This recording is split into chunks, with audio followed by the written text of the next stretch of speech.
In Zimbabwe politics, history doesn't whisper, it shouts.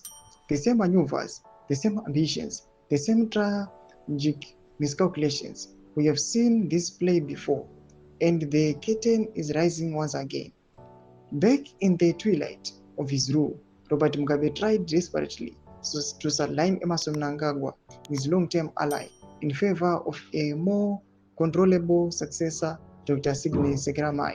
Mugabe's goal was simply install a puppet who would protect his legacy and shield his interests, but the plan failed. Mnangagwa, backed by military and the party's inner machinery, rose to power in a dramatic reversal that rewrote Zimbabwe's political script. Zabeda mashoko atukendrambira towanana chipomusarwa pamusoro pechaos iri kunzi history yakuda kuzviripita again. So amboitika muna 2017 doti subscribe like watomba bell icon.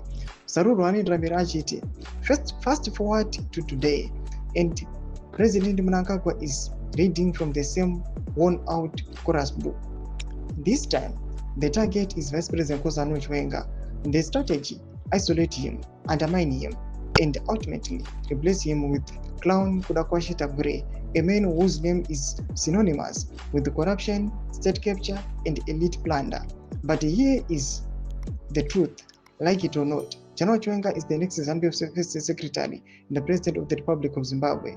Mnangagwa's attempt to crown criminal Tagre is not just a betrayal of the liberation legacy, it's a dangerous gamble. Clown Tagre is no Sekeramai. He is not a seasoned statesman.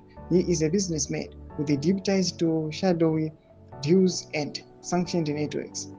Elevating him would be a declaration that Zimbabwe is for sale to the highest bidder.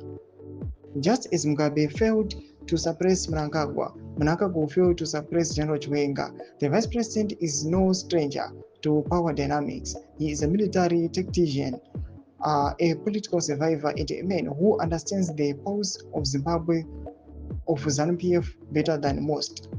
Attempts to isolate him will only galvanize his base and accelerate the inevitable. Zimbabweans must not sleepwalk into another era of elite manipulation. The people stopped Mugabe's plan.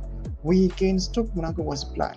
The idea of crowning criminal Tagre, a man whose interests lie in profit, not people, is an insult to every citizen who dreams of a just and accountable government. This is not just about succession, it's about sovereignty. It's about refusing to let our future be auctioned off to criminal networks, disguising as political allies. We are not passive observers. We are the authors of our destiny. The chorus may be familiar, but the ending may be rewritten. Mnangagwa's attempt to install clown Tagre must be met with fierce resistance from the party, from the people, from every institution that still believes in Zimbabwe's promise. History repeats itself, but only if we let it. Ndo mashoko ari powerful ari kuyachudzwa vana Tagre. Pinda comment section medu murudza mafungiro enyu moti kudii pamusoro pechitiko ichi. So subscribe or like, turn on the bell icon.